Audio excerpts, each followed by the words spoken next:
Key ice cream parlour atom bomb presents big jokes എന്ന നമ്മുടെ പരിപാടിയിലേക്ക് എല്ലാവർക്കും സ്വാഗതം. അപ്പൊ കഴിഞ്ഞ ആഴ്ച ഇവിടെ എന്തൊക്കെ സംഭവ വികാസങ്ങളാണ് നടന്നത്? ജിബിൻ വിരളും വെച്ച് കോക്രികൾ കാണിക്കുന്നു. ഓസ്മിന്റെ ഗുബ്രിയുടെ പ്രണയങ്ങൾ എവിടം വരെയായി നമുക്കറിയാം. അതുപോലെ തന്നെ ആരൊക്കെ ഈ എവിക്ഷൻ പ്രക്രിയയിൽ നിന്നും പോകുമെന്ന് നമുക്കിന്നറിയാം. അപ്പൊ നേരെ നമുക്ക് വീടിനകത്തോട്ട് പോകാം. മക്കളെ, ഗുഡ് മോർണിംഗ് ലാലേട്ട. അല്ല, നമസ്കാരം ലാലേട്ട. എന്തെങ്കിലും മറന്നോ ഓസ്മിനെ? എന്തു പറ്റി? ഇവിടെ ഒലിക്കുന്നു ക്യൂട്ട്നെസ്. സാരമില്ല മക്കളെ, ഇരുന്നോ. അമ്മിണി, ബിസിനസ് ക്ലാസ്സിൽ നിന്ന് ഇറങ്ങിയായിരുന്നോ? തിരിച്ച് നമുക്ക് എക്കണോമിക് ക്ലാസ്സിൽ പോവാം. അവിടെ ഇരുന്നോ കേട്ടോ. ഓസ്മിനെ, ഇവിടെ വെളിയിൽ എല്ലാവർക്കും സുഖമായിട്ടിരിക്കുന്നു. വാപ്പയ്ക്ക് ബ്ലോക്കൊക്കെ മാറി. വാപ്പ ഇപ്പം ഉസൈൻ ബോൾട്ടിനെ പോലാണ് ഓടുന്നത്. ഒരു കുഴപ്പമില്ല. ഓക്കെ, ഇവിടെ ഏറ്റവും സുഖം ഓസ്മിനാണ്. ഓസ്മിന് സുഖം ഉളക്കാൻ വേണ്ടി നമ്മളുണ്ട്. അവിടെ വിവിന്റെ ആവശ്യമില്ല കേട്ടോ. വിപിൻ പുറത്തുനിന്ന് കുറച്ച് പ്ലാനുകളുമായിട്ടാണ് ഇല്ലേ വന്നത്. ഞാൻ മാത്രമല്ല, രഹസ്യ ഏജന്റും അങ്ങനെ തന്നെയാണ് വന്നത്. അത് ഗാലറിയിൽ ഇരുന്ന് കൈയടിക്കുന്നത് പോലെ അത്ര എളുപ്പമല്ല ഗ്രൗണ്ടിൽ ഇറങ്ങി കളിക്കുന്നത്. You know that. രഹസ്യ ഏജന്റ് ഇവിടെ ഉള്ളതായിട്ട് ഞങ്ങളും അറിയാറില്ല ലാലേട്ടാ. അറിയാറില്ല. പുള്ളിയുടെ പേരിനോട് 100% നീതി പുലർത്തിയാണ് ലാലേട്ട രഹസ്യ ഏജന്റ് ഇവിടെ നിൽക്കുന്നത്. കാരണം രഹസ്യമായിട്ടാണ് പല കാര്യങ്ങളും നടന്നത്. എന്റെ കുറെ പടങ്ങൾ അവിടെ ടൂക്കിയതാണ്. ലാലേട്ട, രഹസ്യ ഏജന്റിന് ഒരു ചെറിയൊരു പരാതി ഉണ്ട്. രഹസ്യ ഏജന്റിന് ഇവിടെ ഒരു കാറ് കൊടുക്കണം. കാരണം അദ്ദേഹത്തിന്റെ നിലപാടുകൾ വ്യക്തമാക്കണമെന്നുണ്ടെങ്കിൽ കാറ് വേണം. അത് പറ്റില്ല മക്കളെ, സോറി. കാറ് ഒന്നും നമുക്ക് അവിടെ വിടാൻ. അല്ലാതെ അദ്ദേഹത്തിന് വാതുറക്കാൻ പറ്റില്ല. ഞാൻ അദ്ദേഹത്തിന് നാക്കുണ്ടോ എന്ന് അറിയാൻ വേണ്ടിട്ട് വായിക്കകത്ത് വിരലിട്ട് നാക്ക് വെളിയിലെടുത്ത് ചൂടുവെള്ളം വരെ ഒഴിച്ചു നോക്കി. എന്നിട്ട് വരെ അമ്മ എന്നൊരു അക്ഷരം പോലും വന്നിട്ടില്ല ലാലേട്ടാ. നമുക്ക് കാർ അങ്ങോട്ട് വിടാനുള്ള യാതൊരുവിധ റൈസും ഇല്ല. ഇതൊരു ക്വാളിറ്റി ഉള്ള ഷോ ആണോ? എന്തുമാണ് മോന് എന്താണ് തോന്നുന്നത്? വളരെ നിലവാരമുള്ളൊരു റിയാലിറ്റി ഷോ ആണ്. അപ്പം വിപിന് ക്വാളിറ്റി ഉണ്ടെന്ന് വിപിൻ വിശ്വസിക്കുന്നുണ്ടോ? ലാലേട്ട, എന്റെ ക്വാളിറ്റി അളക്കുന്നത് ഞാനല്ല, പുറത്തുള്ള ആൾക്കാരാണ്. സംസാരിച്ചാൽ മതി. സംസാരിക്കും. ഞാൻ പറയുമ്പോൾ സംസാരിച്ചാൽ മതി കേട്ടോ. നമുക്ക് പറയാം. ഞാൻ ഭയങ്കര വിഷമിച്ചിരുന്ന ടൈമിലാണ് ഇവരെല്ലാവരും കൂടെ എന്നെ വന്ന് ട്രിഗർ ചെയ്ത്. അപ്പൊ ഞാൻ അറിയാതെ പെങ്കൊച്ചുങ്ങളെ റെസ്പെക്ട് ചെയ്യാൻ പഠിക്കണോടാ. എന്റെ റെസ്പെക്ട് എന്റെ മനസ്സിലാണ് ലാലേട്ട. ഇതൊരു ഗെയിം ഷോ ആണ്. ഞാൻ ഇവിടെ വന്നത് എല്ലാവരോടും സ്നേഹമായിട്ട് പെരുമാറി നല്ല നല്ല കുട്ടിക്കുള്ള അവാർഡ് മേടിച്ചുകൊണ്ട് പോകാനല്ല ലാലേട്ട. ഞാൻ കളിക്കാനാണ് വന്നത്. ലാലേട്ട ഒരൊറ്റ ജോലി എടുക്കത്തില്ല. ഇവിടെ വെറുതെ ഫുഡ് കഴിച്ച് കിടക്കുകയാണ് ലാലേട്ട. കൊച്ചിന്റെ മുഖത്തോട് നോക്കണം. നിങ്ങൾക്ക് എങ്ങനെയാണ് പറയുന്നത് കൊച്ചിന്റെ മുഖത്ത് തിന്നും കുടിച്ചും കിടന്നോളാണ്? അമ്മണി, അമ്മണി, എന്താണ് ഇങ്ങനെ? ഇത് ഒരു പബ്ലിക് ഷോ അല്ലേ? നാട്ടുകാർക്ക് കാണുന്നില്ലേ? വീട്ടുകാർ, കുട്ടികൾക്ക്, മുത്തശ്ശന്മാരെ, അച്ഛന്മാരെ എല്ലാവരും കാണുന്നില്ലേ? ഇങ്ങനെയൊക്കെ പെരുമാറാൻ പാടുണ്ടോ? ഈ വിരള് വെച്ച് കോഷ്ടി കാണിക്കാന്ന് വെച്ചാൽ അതൊക്കെ എന്ത് തോന്നിവാസമാണ്? എല്ലാരും കാണുന്ന ഷോ അല്ല. ഞാൻ അങ്ങനെ ഇവിടെ നിൽക്കുന്ന ഓസ്മിന്റെ നിലപാട് ഇത്ര നല്ലതൊന്നും അല്ല, അതെനിക്കറിയാം. രാവിലത്തെ കുഴക്കട്ട ഇറക്കിയില്ലായിരുന്നു, അത് തൊണ്ടായിരിക്കുന്ന ഇപ്പോഴും. ലാലേട്ട, ആ വാഴയുടെ ചൂട്ടിൽ പുതിയൊരു വാഴ കിളിക്കുന്നുണ്ട് കേട്ടോ. പെട്ടെന്ന് തന്നെ അത് വാഴ കൊലപ്പിക്കണം കേട്ടോ. നിങ്ങൾ പോകുന്ന ഈ 100ാമത്തെ സീസൺ കഴിയുമ്പോഴും നമ്മളെ വാഴയുടെ കൊലക്കണം. അതിന് ഈ വീട്ടിൽ കൊണ്ട് പഴിപ്പിക്കണം. എന്റെ കോമഡി സൂപ്പർ കോമഡി. വിപിൻ ഓസ്മിനെ അപകേളിച്ചു, വിരൽ കൊണ്ട് തെറി വിളിച്ചു, സ്ത്രീത്വത്തെ അപമാനിച്ചു. അതുകൊണ്ടാണ് നിന്റെ പവർ റൂമിൽ നിന്ന് നിന്നെ പുറത്താക്കിയിരിക്കുന്നു ഞാൻ.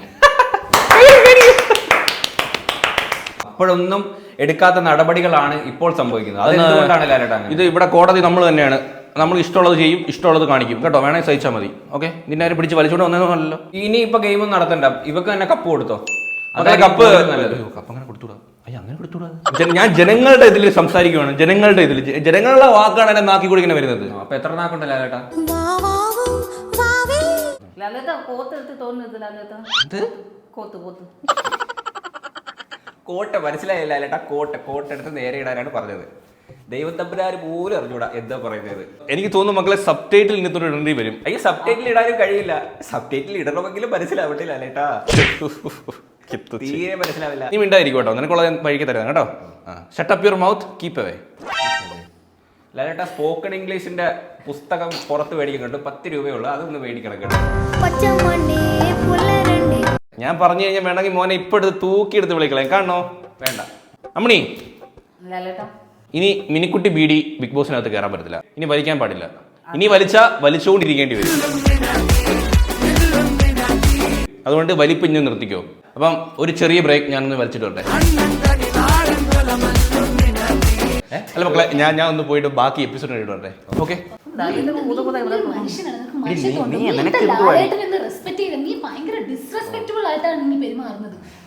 ഇതൊക്കെ കഴിഞ്ഞോ? താലൂത്ത് തോന്നി ഇത് സിഗത്ത് തന്നു. ഇതെന്തൊരു പാടടി ഇത്.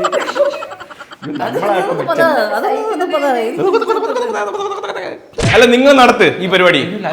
കണ്ടില്ല ലാലേട്ടാ. അല്ല നിങ്ങൾ നടത്ത്. ഓസ്മിനെ മക്കൾക്ക് 2 മെതിയടി പറഞ്ഞിട്ടുണ്ട് കേട്ടോ. മെതിയടി മതി, മെതിയടി മതി. മെതിയടി ചെരുപ്പിൽ കക്കൂസി പോകുമ്പോൾ ഇടാം കേട്ടോ.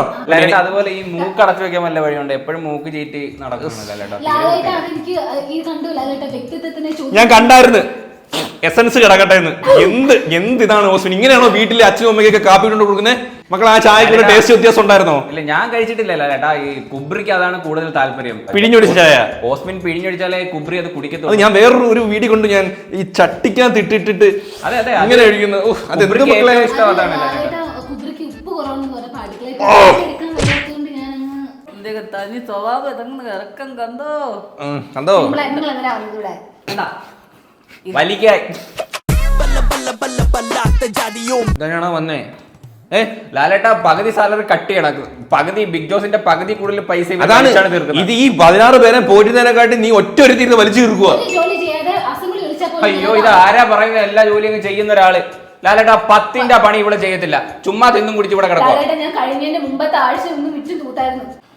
നമുക്ക് ഈ മനുഷ്യത്തിന്റെ ഡെഫിനിഷൻ ആയിട്ട് മക്കൾ എന്താണ് കാണുന്നത്? വിപിൻ, എന്താണ് മനുഷ്യത്തിന്റെ ഡെഫിനിഷൻ എന്ന് പറയുന്നത്? മനുഷ്യന്റെ അസ്ഥിക്ക് പിടിച്ച് സംസാരിക്കുന്നതിനാണ് ലാലേട്ടാ മനുഷ്യത്വം എന്ന് പറയുന്നത്. ഈ അസ്ഥി എവിടെയായിട്ട് വരും? ഓസ്മിന് കാണാൻ സാധ്യതയില്ല ലാലേട്ടാ, കാരണം നട്ടലില്ല, വാഴപ്പിണ്ടിയാണ് വെച്ചിരിക്കുന്നത്. ഓസ്മിനെ മനുഷ്യത്തിന്റെ ഡെഫിനിഷൻ എന്ന് പറയുന്നത്? ലാലേട്ടാ ഈ ഒരു ഷോയില് മനുഷ്യത്തിന്റെ ആവശ്യം ഉണ്ടോ എന്ന് ചോദിച്ചാൽ ഉണ്ട്, എന്നാ ഇല്ലെന്ന് ചോദിച്ചാൽ ഇല്ല. അപ്പൊ നീ ഇനി ഒന്നും മിണ്ടണ്ട. താങ്കൾ എന്ത് വാഴയ്ക്കാണ് പറയുന്നത്? താങ്കളുടെ മതി മതി മതി നിർത്ത്. അമ്മണി മക്കളെ മനുഷ്യ ഞാൻ പറഞ്ഞുതരാം.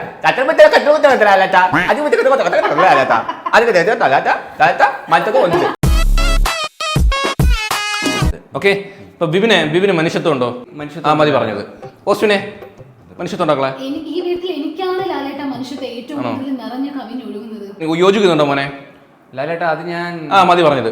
മക്കളെ വിപിന് മനുഷ്യത്വം ഉണ്ടോ? അപ്പൊ ജനങ്ങളെല്ലാരും മക്കൾക്ക് എന്തെങ്കിലും പറയാനുണ്ടോ ലാസ്റ്റ് ആയിട്ട്? മനുഷ്യത്വം ഇല്ല, മനുഷ്യത്വം ഇല്ല, മക്കൾക്ക് ഇല്ല.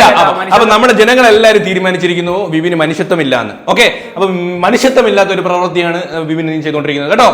ഞാനങ്ങ് ക്ഷമിച്ചില്ല ലാലേട്ടാ. മക്കൾക്ക് ആ ഒരു ഇതുണ്ടല്ലോ, ഇത്രയും വലിയൊരു അനുഗ്രഹം, ഇത്രയും ഒരു വലിയൊരു തെറ്റ് ക്ഷമിക്കാൻ. ഈ തെറ്റ് ക്ഷമിക്കുന്നതാണ് ഏറ്റവും വലിയ അനുഗ്രഹം എന്ന് പറയുന്നത്. എന്തൊരു വിപിനെ എന്തെങ്കിലും പറയണ്ടോ? ഇല്ല ലാലേട്ടാ, ഇതിന് പറഞ്ഞിട്ട് കാര്യമില്ലല്ലോ. താങ്കൾ പത്രവാർത്തയാണല്ലോ, നമുക്കൊന്നും അങ്ങോട്ട് പറയാൻ പറ്റത്തില്ലല്ലോ. അതെ, ഇത് റേഡിയോ ആണല്ലോ, ഇത് റേഡിയോ ഷോ. അപ്പൊ പറഞ്ഞു ലാലേട്ടാ, ലാലേട്ട തന്നെ എല്ലാം പറ. ഒരു കാര്യം ചെയ്യില്ല ലാലേട്ടാ, ആ കപ്പെടുത്ത് ഇപ്പൊ തന്നെ കൊടുത്തേക്കും. നമ്മളിവിടെ ചുമ്മാ സമയം കളേണ്ട ആവശ്യമില്ലല്ലോ. ഇപ്പൊ വേണ്ട ലാലേട്ടാ, വീട്ടിൽ പോയാൽ എന്നെ 10 ലോട്ടി അടിക്കും. ബാത്റൂം വിഷയത്തിൽ ജാസ്മിൻ വൃത്തിയില്ലാതെ കക്കൂസിൽ ചെരുപ്പില്ലാതെ ഓടി തിരങ്ങി വീണു മെഴുകി എന്നൊക്കെ കേട്ടു. അപ്പൊ അതിന്റെ വിഷ്വൽസ് നമുക്കൊന്ന് കാണാം. അതിൽ എത്രത്തോളം സത്യമുണ്ടെന്ന് നമുക്ക് ഇപ്പൊ നോക്കാം മക്കളെ. അപ്പം ആ വിഷ്വൽ ബിഗ് ജോക്സ് പ്ലീസ് കാണിക്കൂ. കണ്ടോളട്ടോ, നിന്റെയൊക്കെ തോന്നിയാസം കണ്ടോളട്ടോ. കണ്ടോ? കണ്ണ് മുഴുക്കെ കണ്ടോ? അതിന് ഞാൻ അല്ല കാണിച്ചത്, ഇവളാ എന്നെ കാണിക്കാനായിട്ട്. മക്കളെ ചൂടാ അടിക്കൂടെ എന്നെ. പൊന്നോസ്മിനെ ഞാൻ ഒരു കാര്യം പറഞ്ഞേക്കാം. നീ ബാത്റൂമിൽ പോയാ ഒന്നുകിൽ ചെരുപ്പിടണം, അല്ലെങ്കിൽ കാല് നേരെ ഇട്ടിട്ടിരിക്കണം. ഇവിടെ ആൾക്കാർ വന്നിരിക്കുന്നത് കേട്ടല്ലേ. ഇതെന്റെ ഇഷ്ടം, നിനക്ക് മാത്രമല്ലല്ലോ ബിഗ് ബോസ് ശമ്പളം തരുന്നത്. ഞാനും ഇരിക്കും ഇവിടെ. നീ നേരെ ഇരുന്നോ? നീ കാല് നേരെ ഇട്ടിട്ട് നേരെ ഇരിക്കും. ഇല്ല, എന്റെ കംഫർട്ട് സോൺ ഇതാ, ഞാൻ ഇങ്ങനെ ഇരിക്കും. നീ ചെരുപ്പിടുന്ന കുറച്ച് വൃത്തി കാണിക്കും. നീ എനിക്ക് ചെരുപ്പിട്ട അലർജിയാ, എനിക്ക് കാല് പൊട്ടും, ഞാൻ ചെരുപ്പിടത്തില്ല. അത് എന്റെ ഇഷ്ടം. ലാലേട്ടൻ വരുമല്ലോ, ലാലേട്ടൻ വരുമ്പോ തന്നെ വന്നിട്ട് പറഞ്ഞോട്ടെ. ഇപ്പൊ ഞാൻ മാത്രം ഇങ്ങനെ സെറ്റിൽ കാലെടുത്ത് നോക്കുന്നോളോ? ഞാൻ എടുത്ത് നോക്കും, എന്റെ ഇഷ്ടം. എന്തിനു ചോദിക്കണ്ട. കണ്ടോ? അതെ മക്കൾ, എന്താ ഈ സോഫയിൽ നിന്ന് കാലെടുത്ത് നോക്കിയാത്തെ? എന്താ പരിപാടി? അതിപ്പോ നമുക്ക് നോക്കാൻ പറ്റില്ല, ലെൻസ് വെച്ചിട്ട് നിന്റെ കാലിൽ മറ്റേ കിരിപ്പോണ്ടെന്ന്. തീരെ ലാലേട്ട തീരെ വൃത്തിയില്ല, അതൊന്ന് നോക്കാൻ പറഞ്ഞാൽ മതി. ഈ ഓസ്മിൻ മൈക്ക് ഇടാത്തതുകൊണ്ടാണ് ലാലേട്ട നമുക്ക് ലക്ഷറി പോയിന്റ് കട്ടാവുന്നത്. ഇപ്പം അതൊക്കെ ഒന്ന് ശ്രദ്ധിക്കാൻ പറയണം. ഇപ്പൊ തന്നെ ലാലേട്ട വന്ന സമയത്ത് മറന്നിട്ടാണ് വന്നത്. എന്നിട്ട് ക്യൂട്ട്നെസ് കാണിച്ചു. ഇങ്ങനെ എന്ത് കാണിച്ചാലും ക്യൂട്ട്നെസ് വാരി അങ്ങ് വിതറില്ല ലാലേട്ട, മുഴുക്കും കിടന്ന് ക്യൂട്ട്നെസ്. മക്കളെ ഞാൻ ഒരു ഗെയിം തരാം. ഒരു ഗെയിം നമുക്ക് കളിച്ചാലോ? ഒരു ഗെയിം എന്നിട്ട് നല്ല ഫണ്ണി ആയിട്ട് കൈ അടിക്കടാ. അതിപ്പോ അങ്ങനെ പറയുന്ന എനിക്ക് ഇഷ്ടമുണ്ടായി കൈ അടിക്കും. പ്ലീസ് ബിഗ് ബോസ് എന്നെ കൺഫ്യൂഷൻ റൂമിലോട്ട് വിളിക്കൂ. എനിക്ക് മെന്റലി കുറച്ച് സപ്പോർട്ട് വേണം.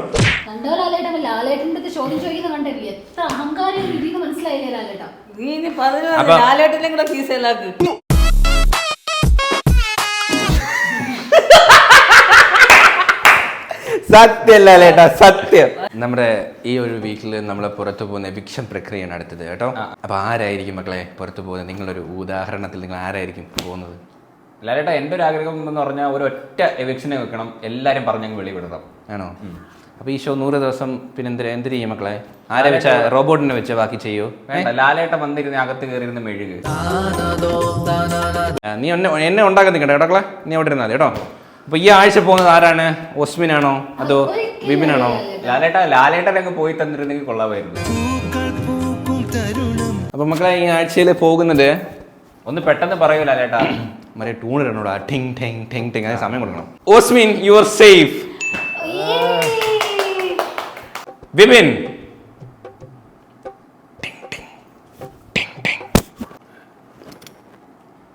U are safe. അമ്മണി. അപ്പൊ അമ്മണി എന്നെ പോക്ക്. ബാക്കിയുള്ള ബീഡി കുറ്റിയും പെട്ടി എടുത്തോണ്ട് തിരിച്ചിങ്ങോട്ട് വരാം. പോട്ടെ അമ്മണി, പോട്ടെ. കരയുകയെന്ന് തോന്നുന്നില്ല, സംസാരിക്കണോ? ചിരിക്കുന്നതാ. ആ പോട്ടമ്മണി, അടുത്ത ബിഗ് ജോസ് നമുക്ക് കാണാം. വീട്ടിലോട്ടല്ലേ പറഞ്ഞു വിടുന്ന, വേറെ ഡോക്ടറിലല്ലോ. മക്കളെ ആക്ടിങ് മതി മക്കളെ. ബാ മക്കളെ. ആ പോ വേടാ. ചെല്ലു ബാ അമ്മണി കാണിച്ച തോന്നിയ മാസങ്ങൾ കാണണോ സ്ക്രീനിൽ? അല്ലെങ്കിൽ വീട്ടിൽ പോയിട്ട് ഞാൻ വാട്സപ്പ് ചെയ്ത് തരാം. എന്തിനാ പറയുക സമയങ്ങളെ വാട്സപ്പ് ചെയ്താ പോരെ? വാട്സപ്പ് ചെയ്ത് കൊടുത്താൽ മതി. അപ്പം അമ്മിണി ഇത്രയും ദിവസം നമ്മളെ കൂടെ ഉണ്ടായിരുന്നു. 36 പാക്കറ്റ് മിനിക്കുട്ടി ബീഡിയാണ് അമ്മിണി വലിച്ച് ഒറ്റ വലിപ്പിന് തീർത്തത്. തിരിച്ച് ബിസിനസ് ക്ലാസ്സിൽ തന്നെ പൊക്കോളൂ കേട്ടോ. നമ്മൾ ടിക്കറ്റ് ബുക്ക് ചെയ്ത് തന്നിട്ടുണ്ട് കേട്ടോ. അങ്ങോട്ട് പൊക്കോളൂ, അതുവഴി പുറത്ത് പൊക്കോളൂ. മക്കളെ അപ്പൊ അമ്മിണി പോയി. അടുത്ത ആഴ്ച ചിലപ്പോൾ നിങ്ങളായിരിക്കാം. അപ്പം നല്ലോണം കളിക്കുക കേട്ടോ. കേട്ടേ, ഒരുപാട് ഓവർ കളി ആവല്ലേ. പറഞ്ഞാൽ മതി. ബിഗ് ജോക്സ് ഇന്നത്തെ എപ്പിസോഡ് ഇവിടെ അവസാനിക്കുകയാണ്. ഇനി അടുത്ത അടിയും അടുത്ത വഴക്കുമായിട്ട് അടുത്തതായി കാണുന്നത് വരയ്ക്കും ബൈ. ഇത് നിങ്ങളുടെ സ്വന്തം പറയണ്ടല്ലോ ആരാന്ന്. Love you guys. ബൈ.